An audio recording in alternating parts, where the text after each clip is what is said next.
Question के अंदर हम देखेंगे कलाम का जीके का जो माइनर टेस्ट 6 है उसका एनालिसिस देखेंगे। ये कब हुआ था? ये 15 मार्च को हुआ था। देखिए इसमें जो फर्स्ट क्वेश्चन है ना वो क्या आता है, दिल्ली सल्तनत के शासक अकबर से संघर्ष करने वाले राजनेता प्रशासक थे।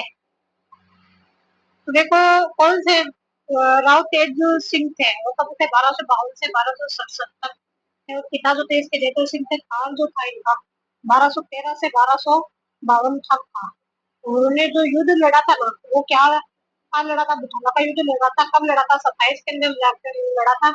और इसकी जो पुष्टि है वो किसने की थी? हमीद मद मर्दन ने की थी। लेखक जो थे वो जय सिंह सूरी थे। और जो वीर नारायण चौहान जो है उन्होंने रणथंबोर है रणथंबोर से थे, तो मुस्लिम ने संघर्ष करा था। और जो वीर नारायण जो था वो वीर गति को जो है प्राप्त हो गए थे। माँ अनुसार जहर दिया गया, उनके माँ ने बोला कि जहर दिया गया है। कि देखो जैतन सिंह जो था वो बागवट का जो था पुत्र था। और आक्रमण जो नसरुद्दीन आक्रमण झारखंड से। कि देखो रणकुल प्रशस्ति के अनुसार दिल्ली के सल्तनत का महाराणा कुंभा के लिए कौन सा विरुद्ध काम में लेते थे? तो वो था हिंदू राज। हिंदू राज देखो जो हाल गुरु है पहाड़ गुरु का विजेता होने के कारण, और छाप गुरु जो छापामार युद्ध प्रगति के कारण है। बप्पा रावल जो तो है हिंदू राज, कुंभा जो हिंदू सुल्तान, संगा जो था हिंदू पथ, और प्रताप था हिंदू कुल सूरज।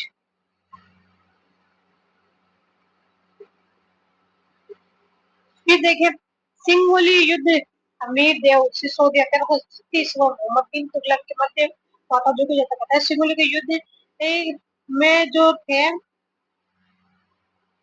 वो थे हिंदू घाटी युद्ध। धर्म सिंह आंखों से अंधा कर दिया था हमें देव चौहान के अनुसार जो है। ठीक है, सिंगोली का युद्ध कब हुआ था? 1336 के अंदर हुआ था। तो अलाउद्दीन खिलजी के ने जालोर विजय के बाद वहां का किलेदार किसे नियुक्त किया था? तो वो था मलिक नायक था। कमलुद्दीन दुर्ग जो था वो था 8 के अंदर शिवाना दुर्ग। ठीक है, और इसका नाम तो था अलाउद्दीन खिलजी ने क्या रखा था? खेराबाद रखा था। क्या रखा था? खेराबाद रखा था। चित्तौड़ की अगर बात करें तो वो रखा था 3 के अंदर, है ना। खिजर था, खिजर अपने पुत्र खिजर खां के नाम पे रखा था। उल्गू खां जो था वो रणथंबोर 11 जुलाई 1301 के अंदर, और जो नुसरत खान था वो मारा गया था अलकता से। और कानरदेव चौहान थे 1301। अलाउद्दीन खिलजी का जन्म विजय का बाद वहां था अलाउद जो है वहां पे कानरदेव जो वीर गति को प्राप्त हो गया था। उल्गू खां रणथंबोर दुर्ग, और नुसरत खां 11 जुलाई 1301 के अंदर आ जाता है। रणथंबोर 1301 नुसरत खां मारा गया था।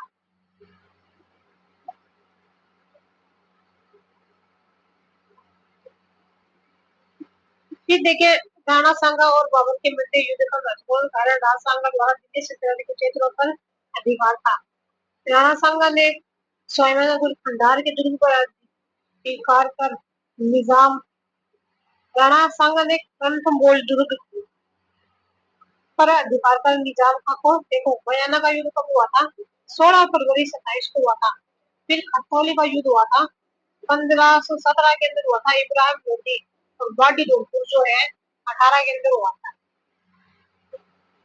देखो 1578 में मुगलों से कुंभलगढ़ की रक्षा करते हुए प्राण न्यौछावर करने वाला कुंभलगढ़ का किलेदार कौन था? तो भानु सोनगरा थे। कौन? भानु सोनगरा अक्षयराज पिता थे। और जो कुंभलगढ़ है कुंभलगढ़ 13 अप्रैल 1578 अधिकार मुगलों का जो है शाहबाज खान द्वारा जलाविदा जलाविदा हल्दीघाटी युद्ध में छत्र धारण कर 18 जून 1506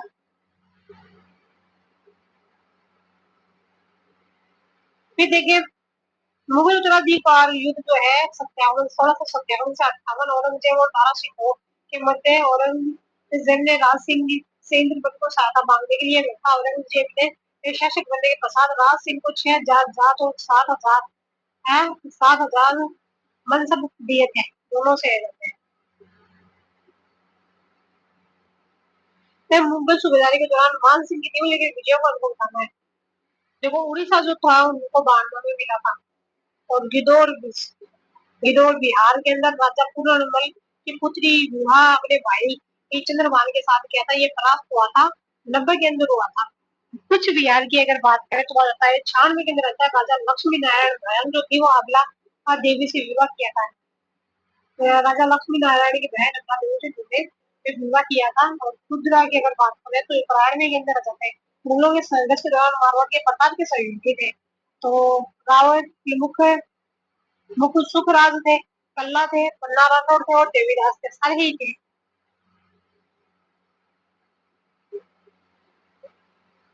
फिर देखिए हमको बताना है कि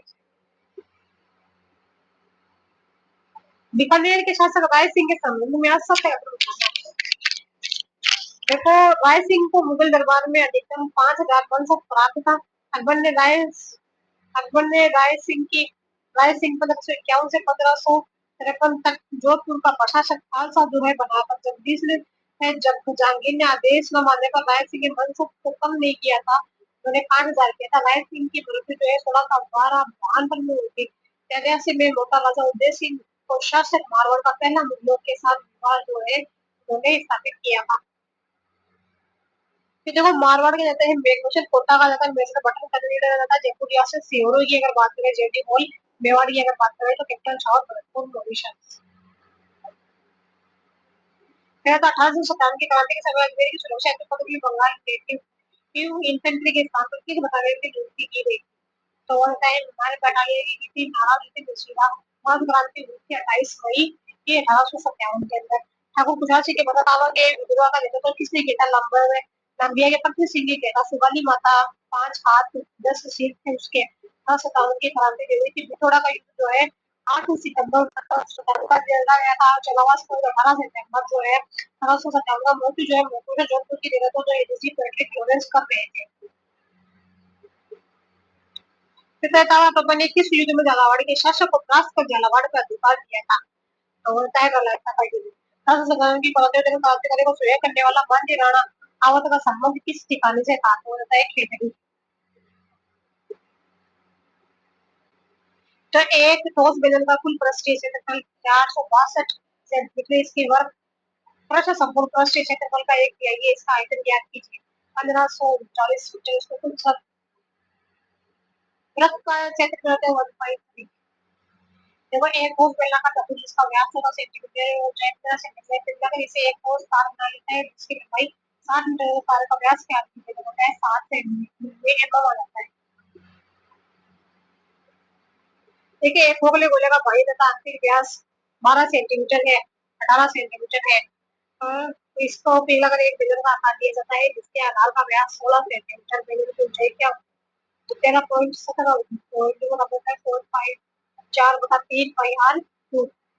धातु एक ठोस अर्धगोले को पिघलाया जाता है उसी समान 8 इंच के शंकु के रूप में जाता है। यदि शंकु की ऊंचाई है 6 इंच बराबर हो जाएगा तो आ जाएगा। फिर लगेगा आयतन समान अर्धगोले का आयतन बराबर क्या होता है शंकु का आकार। तो भाई 3 पाई आर के बराबर है 1/3 पाई आर स्क्वायर एच। तिर्यक ऊंचाई 2l और त्रिज्या r/2 वाले शब्दों का कुल प्रस्टेशन को हम ज्ञात करना है। तो वो होता है 2 pi sorry pi R L plus R by 4 36 centimetre के व्यास की है। ठोस गोल धातु के गोल को पिघलाया जाता है उससे 12 सेंटीमीटर व्यास और 12 सेंटीमीटर पर छोटे ऊंचे ठोस सबको बनाए जाती है। ये बताइए कि इस पिघले हुए धातु का प्रयोग करके बनाए गए शब्दों की संख्या कितनी है। बताइए जोन सब बोलते हैं जोन सब।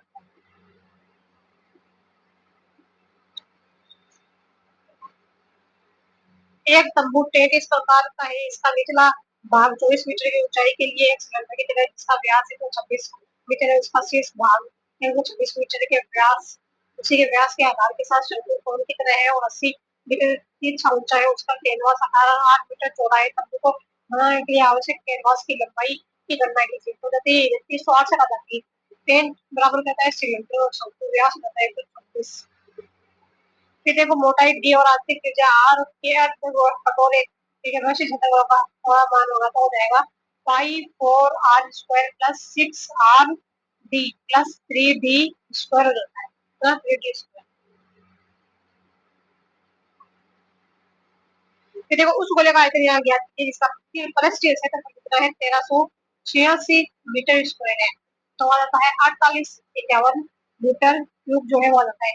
एक बेलन का व्यास 6 सेंटीमीटर तथा उसमें 10 सेंटीमीटर की ऊंचाई तक पानी भरा हुआ है, उसमें एक गोलाकार गेंद डाल दी जाती है तो पानी का स्तर जो 5 सेंटीमीटर बढ़ जाता है तो गेंद का व्यास ज्ञात कीजिए।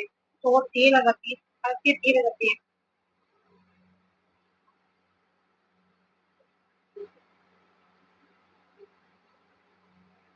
तो राजस्थान युवा संवर्धन योजना ने समग्र योजना है। यह योजना 31 मार्च 2019 तक करवाई गई थी और इस योजना के अंतर्गत 8वीं से 12वीं कक्षा पास उद्यमियों को निर्माण के अंतर्गत अधिकतम 5 लाख 10 लाख रुपए तक आवेदन किया जाएगा। इस योजना के अंतर्गत उद्यमियों को ऋण देने केवल राज्य सहकारी बैंक से दिया जाएगा। हरियाणा अभियान दो पॉइंट 2.0 के संबंध में नील विचार करना है। यह अभियान 19 जनवरी से 19 फरवरी तक महिला बाल शिक्षा विभाग इस अभियान का उद्देश्य माता शिशु पोषण व स्वास्थ्य को क्या है सुदृढ़ बनाना है।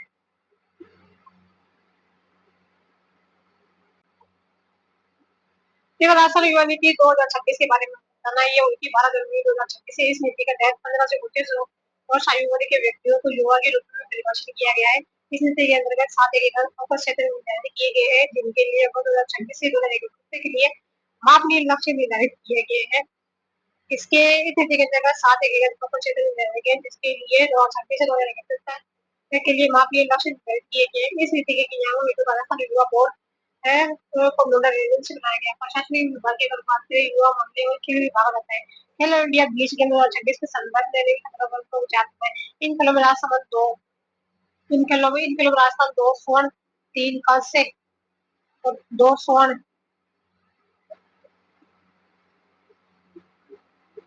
23 यानी कि 2 स्वर्ण 3 कांस्य 5 पदक जीतकर पदक तालिका में जो है 10वें स्थान पर रहता। प्रथम जो है पुरुष कबड्डी टीम और महिला कबड्डी टीम महिला कबड्डी टीम हरियाणा को इन खेलों में राजस्थान की पुरुष और कबड्डी टीम ने हरियाणा को हराकर स्वर्ण पदक जीता है। इन खेलों की पेंटा खिलाड़ी स्पर्धा के 70 केजी भार वर्ग में सूरज गोला ने कांस्य पदक जीता है।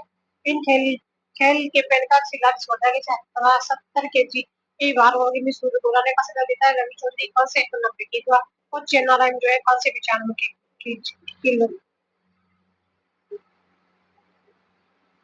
इधर ग्राम उत्थान शिविर 2026 के बारे में हमको बताते हैं। इन शिविरों का आयोजन 23 जनवरी से 9 फरवरी तक 2 चरणों में किया गया है। इन शिविरों में राज्य के 13 विभागों की विभिन्न सुविधाएं उपलब्ध करवाई गई। इस शिविरों के आयोजन हेतु ग्रामीण विकास विभाग नोडल विभाग भी बनाया गया कृषि एवं उद्यानिकी विभाग राजस्थान।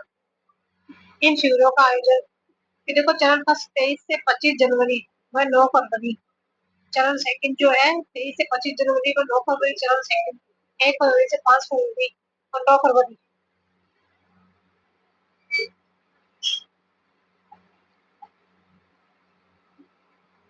मेरे को गेम जेम के संबंध में हमको बताना है। इसका आयोजन राजस्थान देजीपेट टाइगर समिट के दौरान जो है जयपुर के अंदर किया गया था।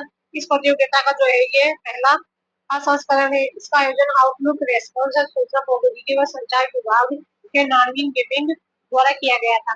देखो मेरी संसार यात्रा जो है पंडित गिरदार शर्मा वडोदरा का प्रेरणा पुंज की अगर बात करें तो वाव शुरुआत एक पाल अटल संस्मरण अशोक खंडर आता है।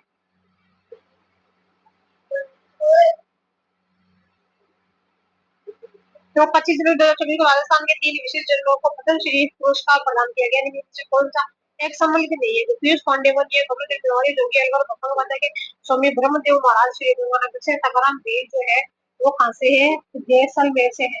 मरु महोत्सव 2026 के बारे में हमको बताना है। इस महोत्सव का आयोजन जो है 29 जनवरी पोखरण के अंदर चला था और 30 से 1 फरवरी जो है सम जैसलमेर के अंदर चला था। इस प्रतियोगिता में मरुश्री का खिताब जो है मनीष पवार ने जो है जीता था। इस प्रतियोगिता के दौरान मिस मूवमेंट जो है कुसुम पवार ने जीता था और वर्षा भाटी ने जो है मिस गोकर्ण बनी थी।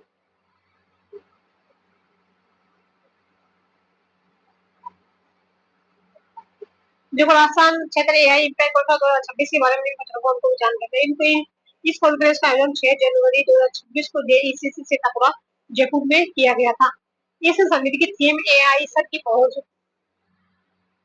इस कॉन्फ्रेंस का आयोजन 6 जनवरी 2024 को जेएसीसी सीतापुरा के अंदर किया गया था। इस सम्मेलन की थीम एआई सबकी पहुंच के लिए रखी गई। इस सम्मेलन के दौरान राजस्थान में एआई पोर्टल का शुभारंभ किया गया था। न्यायाधीशों की को निम्न में किस आधार से पद पर हटाया जाता है? तो साबित कराता जो है अनुच्छेद 124(4) है कदाचार व असमर्थता एससी की जांच बाद में विशेष बहुमत राष्ट्रपति द्वारा हटाया जा सकता है। असमर्थता लाभ का पद प्राप्त करने वाला जो है वो नहीं होता है। देखो भारतीय न्यायपालिका के संविधान नियम को धर्म को विचार करते हैं। भारतीय राष्ट्रपति की पूर्व से भारत के मुख्य न्यायमूर्ति के अनुच्छेद 128 उच्चतम न्यायालय से सेवानिवृत्त किसी न्यायाधीश को उच्चतम न्यायालय न्यायाधीश के पद पर बैठने और कार्य करने हेतु बुलाया जा सकता है। भारत के किसी भी उच्च न्यायालय एक अपने निर्णय के पुनर्विलोकन की शक्ति प्राप्त है, जैसा कि उच्चतम न्यायालय के जो है पास है। सिद्धों कौन सा एक वाद भारत के उच्चतम न्यायालय द्वारा भविष्य लक्ष्य विनिर्णय का सिद्धांत अपनाया गया था? तो गोकलनाथ बनाम पंजाब राज्य जो है सरसर के अंदर, केशवनंद भारती की बनाम केरल राज्य हुआ जाता है 73 के अंदर। गोकलनाथ बनाम पंजाब के बारे में सरसर केशव भारती तो केरल 173।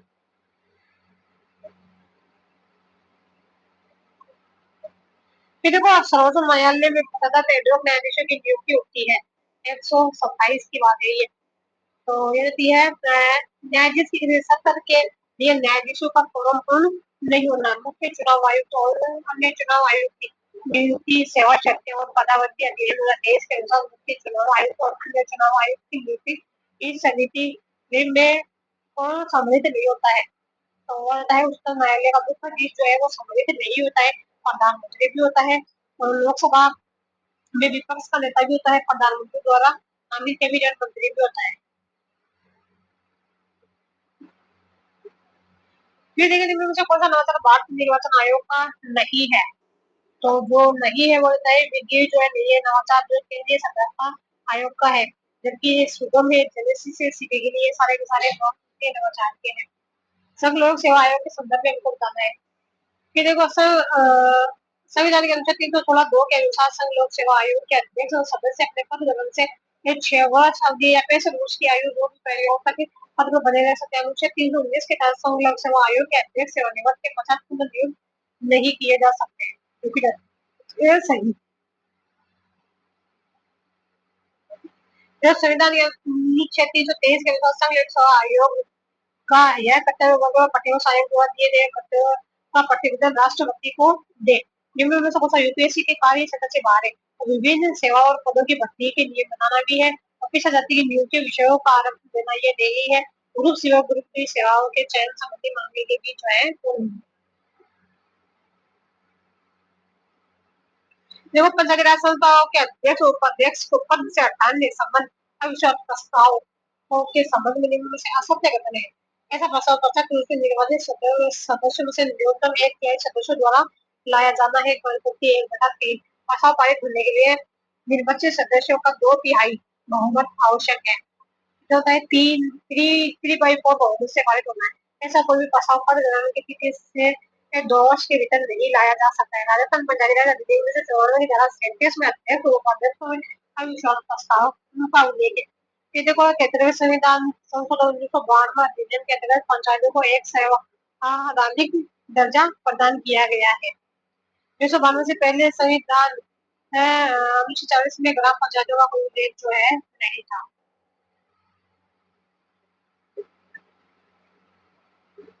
तो देखिए अशोक मेहता की अगर बात करें तो वो आए थे 77 के अंदर आए थे। और जीवी के राव समिति की अगर बात करें तो वो आ जाते हैं 85 के अंदर। और जो बोर्डगिल है वो आ जाते हैं हमारे 88 के अंदर। अहमद सिंह की अगर बात करें तो वो 86 के अंदर आते हैं। अहमद सिंह भी कब आता है 86 के अंदर। राष्ट्रीय मानवाधिकार आयोग का गठन किस अधिनियम के अंतर्गत किया गया था? तो मानवाधिकार संरक्षण आयोग 1993 12 अक्टूबर 1993 में मानवाधिकार संरक्षण आयोग 93 12 अक्टूबर 1993 को किया गया था। तो राष्ट्रीय मानवाधिकार आयोग के संदर्भ में सत्य कथन हमको बताना है। देखो राष्ट्रीय मानवाधिकार आयोग 1 वर्ष से अधिक पुराने मामले की सुनवाई नहीं कर सकता है। राष्ट्रीय मानवाधिकार आयोग कुछ सिविल न्यायालय की शक्तियां जो है प्राप्त राष्ट्रीय मानवाधिकार आयोग पीड़ित की याचिका पर वो अधिकारी के आंदोलन की जांच कर सकता है जो कि जाता है गलत। सभी ये संज्ञान ले सकता है। राष्ट्रीय मानवाधिकार आयोग एक संवैधानिक संस्था है। भारतीय संविधान की 12वीं अनुसूची में निम्न से कौन सा कार्य जो है वो शामिल नहीं है? शिक्षण संस्थानों की संबद्धता नहीं है। भू उपयोग नियमन और भवन निर्माण भी है। नगर पालिका की अगर बात करें 244 कुल विभाग जो है इसके अंदर आ जाते हैं हमारी 18 आ जाते हैं। शैक्षणिक संस्थानों की संबद्धता नहीं है। जन्म मंत्री पंजीकरण भी आगनी की श्रवण सेवाएं भी है। भू उपयोग नियमन और भवन निर्माण।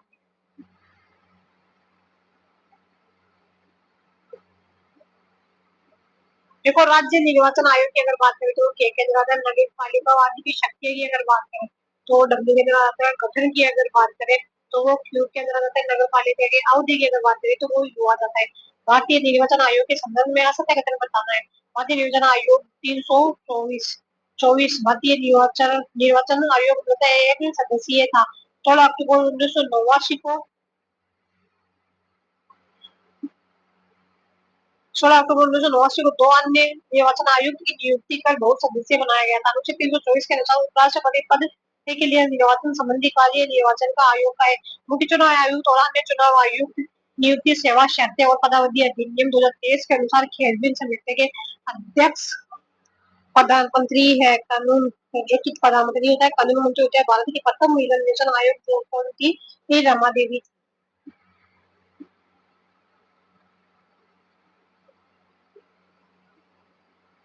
फिर आता है कौन सी शक्ति परिवर्तन की विशेषता है। तो जो विशेषता अनावरण होती है यह एक अनावरण प्रक्रिया है। यह उद्देश्यों की शैक्षणिक और गुणवत्ता की सुधार में करती है। शैक्षणिक सर्वेक्षण यह अनावरण प्रक्रिया या औपचारिक और अनौपचारिक दोनों प्रकार का होता है। इसका उद्देश्य शिक्षण गुणवत्ता में सुधार करना है। फिर देखो शैक्षणिक निरीक्षण और निरीक्षणकर्ता की भूमिका होती है। तो जांचकर्ता की होती है मूल्यांकन करता है नियंत्रक की भी मार्गदर्शक की भी होती है सलाह और सहायक भी नियुक्ति शैक्षणिक निरीक्षण के जांचकर्ता मूल्यांकन नियंत्रण मार्गदर्शक सलाहकार की नियुक्ति है। फिर देखिए निम्न में से कौन सा पर्यवेक्षण प्रायः कर्मी पीयर टू पीयर के रूप में होता है। तो ऐसा है रचनात्मक पर्यवेक्षण होता है। यह एक नकारात्मक दृष्टिकोण पर आधारित पर्यवेक्षण है। इसमें पर्यवेक्षण का लक्ष्य कमियां त्रुटियां खोजना होता है। ये किस पर्यवेक्षण की विशेषता होती है। तो सुधारात्मक पर्यवेक्षण की होती है। सुधारात्मक पर्यवेक्षण की देखो निदानिक पर्यवेक्षण एक सकारात्मक प्रक्रिया है जिसमें 5 चरण होते हैं। इनमें से कौन सा प्रथम चरण है। जो प्रथम चरण होता है पूर्वावलोकन होता है। फिर हमारा होता है कक्षा अवलोकन होता है। फिर बाद के अंदर पूर्वावलोकन होता है कक्षा अवलोकन होता है। फिर बाद के अंदर विश्लेषण होता है। फिर बाद के अंदर क्या होता है पश्च अवलोकन होता है। फिर पश्च फिर संवेदन विश्लेषण होता है। अय्यर ने वैज्ञानिक पर्यवेक्षण के 4 आधार बताए जिनमें से कौन सा अय्यर द्वारा बताया गया वैज्ञानिक पर्यवेक्षण का आधार नहीं है। तो व्यक्ति निष्ठता जो है वो नहीं है। लचीलापन भी है नियोजन भी है और मूल्यांकन भी है। वस्तु निष्ठता भी है। अय्यर के वैज्ञानिक प्रदर्शन के 4 वगैरह बताए गए इनसे कौन सा है लचीला है नियोजन है वस्तु निष्ठता है मूल्यांकन भी है।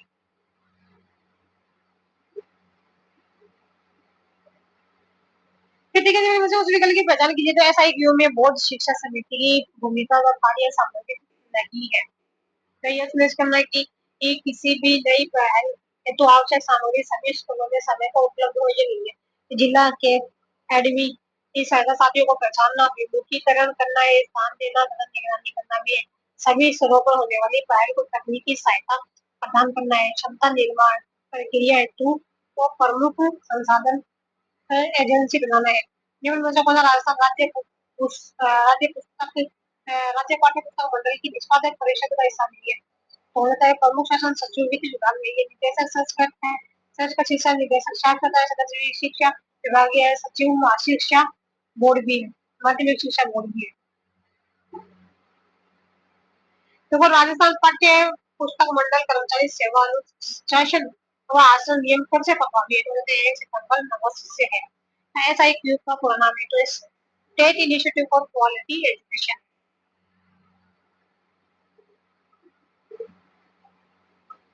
तथा ऐसा एक युग के अंदर हर कक्षा की स्थापना जो है की जाती है। जो कक्षा 1 से 5 तक की जाती है। ऐसा एक युग के 4 स्तंभ है। देखो फर्स्ट हो जाता है क्षमता का निर्माण है। फिर शिक्षा शास्त्रीय परिवर्तन भी है। संस्थागत विकास भी है। फिर फोर्थ प्रबंधन होता है। फोर्थ के देते हैं प्रबंधन। ऐसा एक आई की 4 स्तंभ है। तो क्षमता निर्माण शिक्षा शास्त्रीय परिवर्तन और संस्थागत विकास भी हो चौथा आ जाता है हमारा प्रबंधन आ जाता है कहता है प्रबंधन आता है।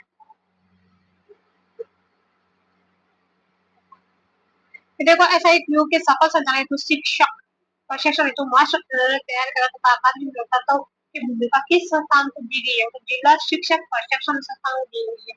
तो जिला शिक्षक प्रशिक्षण संस्थान को दिया है कि सफल संचालन हेतु शिक्षक प्रशिक्षण हेतु मास्टर ट्रेनर तैयार करना तथा अकादमिक व्यवस्था की भूमिका किस संस्थान को दी गई है जिला शिक्षक प्रशिक्षण संस्थान। फिर है dinner and by the time the guest arrived the host had prepared dinner and had laid the table.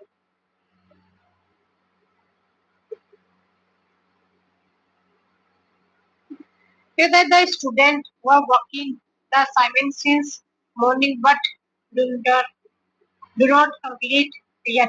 That before the bell rang, the teacher had finished the lecture. Before the bell rang, the teacher had finished the lecture. People light arts passes to Talar, leaded passes to Talar, Talar shoots and its goal. This is the first time I have seen a volcano. Which of the following sentence is correct?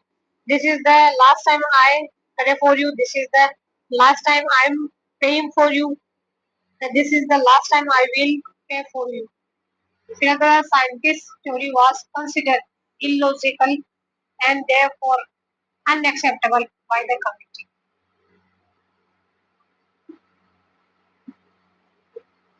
The report was incomplete and therefore unsatisfactory. The report was incomplete and therefore unsatisfactory.